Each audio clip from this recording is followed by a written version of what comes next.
Well, as we've been discussing pretty frequently on this show, information is the lifeblood of a free society. The marketplace of ideas is meant to be the stage of debate between the people who really call the shots in a constitutional republic like ours, between the voters who decide who leads the nation and also which policies represent them in the seats of power.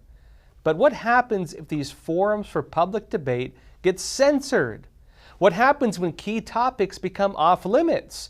When certain political narratives can no longer be challenged or discussed openly? If information is restricted, then what information informs the voters when they choose their representatives? And most importantly, who is left in control of the flow of information and which side of the political system do their interests serve? These are crucial questions for the United States that the country needs to be facing right now. The questions that are coming to the forefront as we learn about the so-called weaponization of government are really around this. Now, on the information front, we saw, for example, from the Twitter files, how the FBI was using its connections with Twitter and Facebook to help crush legitimate information on COVID-19, crucial to people's health, and even on political topics like Hunter Biden's laptop that could have altered the outcome of an election. But has anything really changed? Or are the risks to public information actually becoming a lot bigger than they were even before? Well, this is where the Pentagon is now coming into focus. The Intercept revealed something interesting. A document from February 2023, released by the U.S. Special Operations Command, and it detailed how the elite warfighters of the United States are looking into new tools for psychological warfare operations. In particular, it seems they want to use deepfake videos for military operations. Now, deepfakes are a type of fake, but very realistic-looking video where people's faces can be superimposed on others. They can make public figures appear to say things they never said. They can be used to frame people for crimes or for scandals that they had no part in. And which types of tools the Pentagon has at its arsenals for this, things to counter disinformation or to create disinformation of its own, really, we still don't really know. We do know, however, that they have military units dedicated to psychological warfare operations. Look, last year, in fact, there was a military recruitment video that was turning some heads, mainly because it was so weird.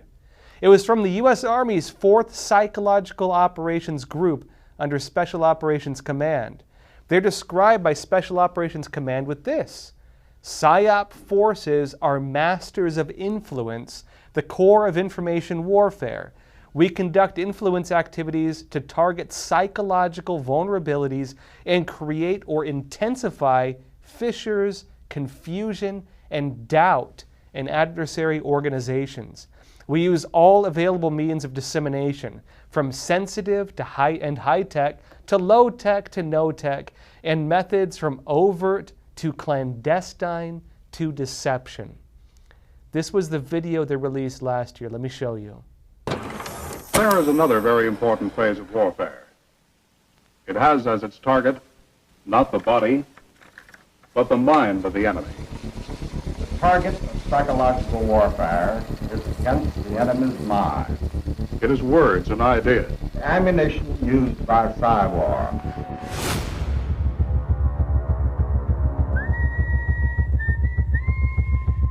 Its mission is to influence the thoughts of the enemy soldiers, and at the same time is expected and encouraged to study foreign languages and the social sciences such as history, economics, and sociology.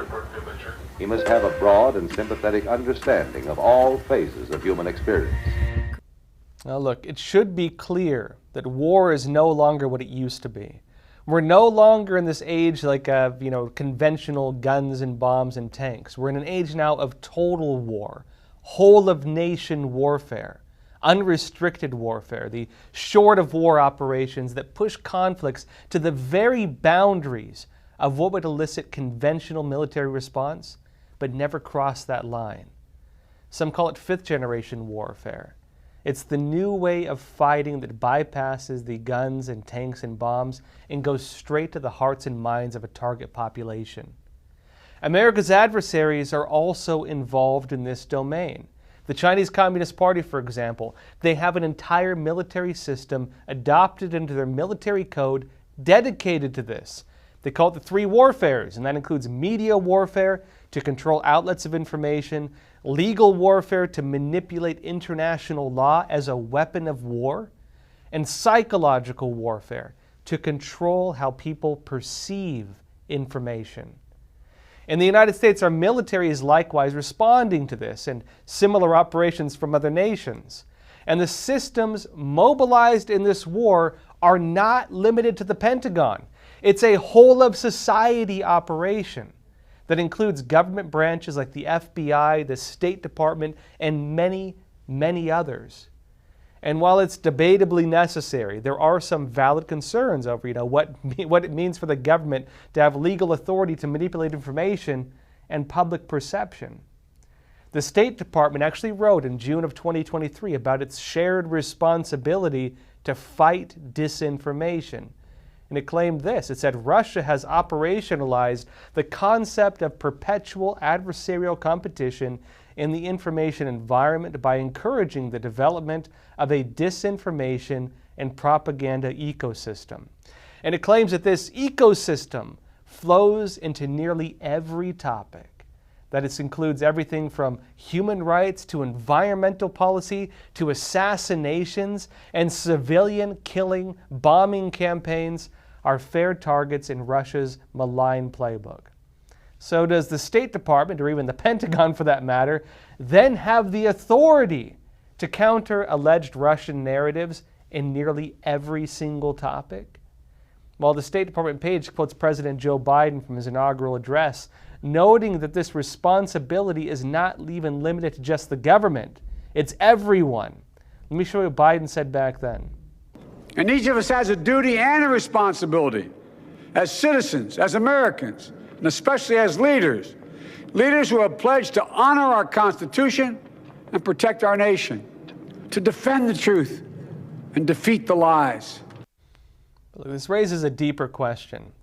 If branches of our own government are given the power to regulate truth and lies like Biden suggested, what happens if a group of individuals creates false information and then weaponizes the system created for that to instead crush truth?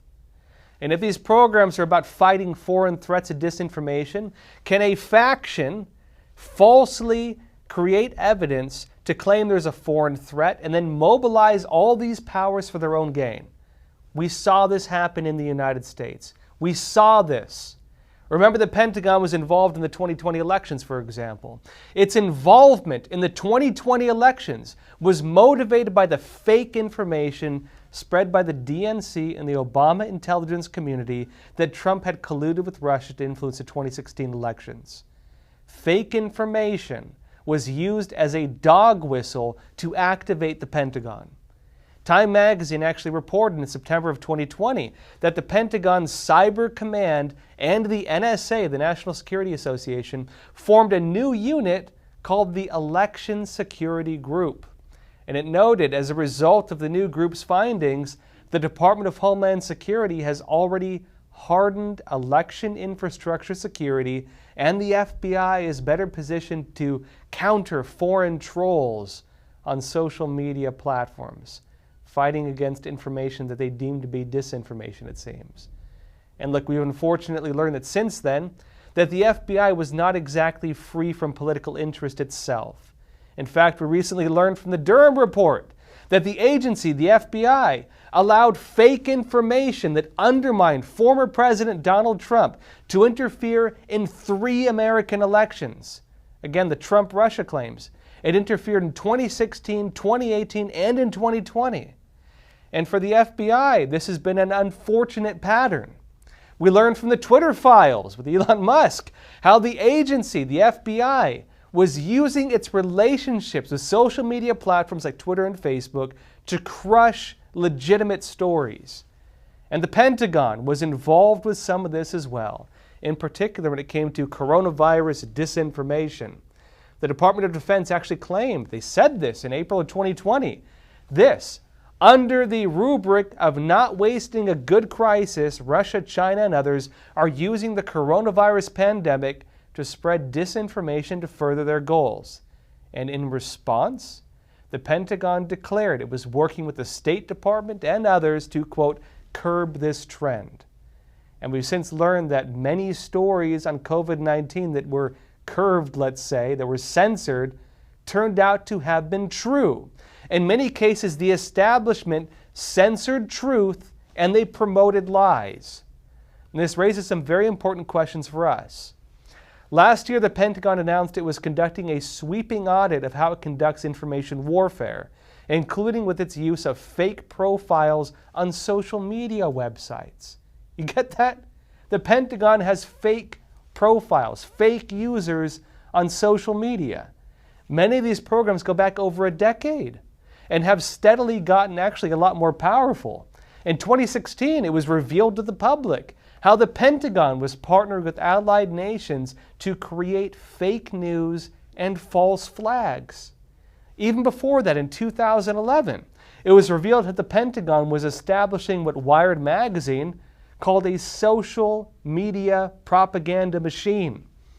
In 2019, Rolling Stone revealed the Pentagon wasn't just looking to influence online discussions, but they were also working directly to influence news outlets, news coverage in the United States. Now, the excuse that's used for these types of operations is that they're designed to fight foreign disinformation. And look, while that is a legitimate concern, I've written a lot about it actually. What happens when our own agencies censor news and create fake information of their own? How can they ensure it does not impact us domestically, claiming they're going after foreign threats? While they may respond to foreign narratives, outlets like Twitter and Facebook, they're not limited by national borders. It is a global forum. And if you're putting fake information on a global forum, what's going to happen? It's because of this that the powers that control information, or even for the Pentagon to create fake information, they inevitably become domestic. And what does it mean for us as well when the Pentagon's disinformation is influencing the opinions of American citizens who need to go to the polls and cast their votes? Folks, stay tuned after the break. We'll be speaking with Dan Schneider. He's Vice President of the Media Research Center, about how conservatives and Christians are getting labeled as terrorists.